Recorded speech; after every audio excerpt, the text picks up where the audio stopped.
దొండకాయలు ఫ్రెష్గా 2 సార్లు నీట్గా కడుక్కోవాలి.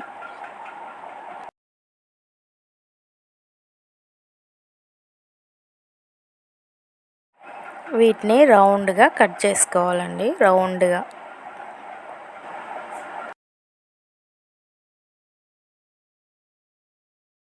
ఇప్పుడు ప్యాన్లో ఆయిల్ వేసుకొని ఆవాలు, జీలకర్ర, కచ్చి పచ్చిగా దంచిన తెల్లగడ్డలు వేసుకోవాలి.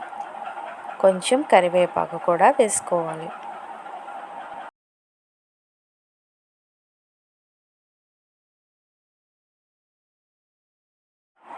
కొంచెం పసుపు వేసుకోవాలి.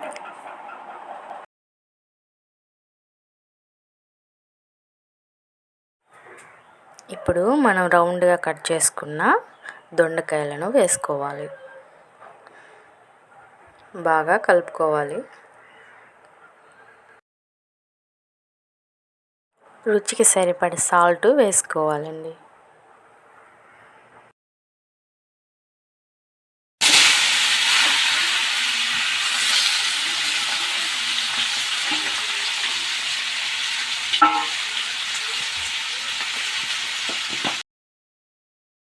ఇప్పుడు 5 నిమిషాలకు ఒకసారి కలిపెట్టుకోవాలి.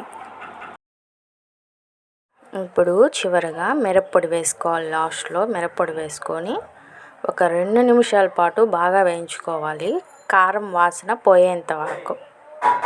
దొండకాయ ఫ్రై కంప్లీట్ అయిపోయిందండి.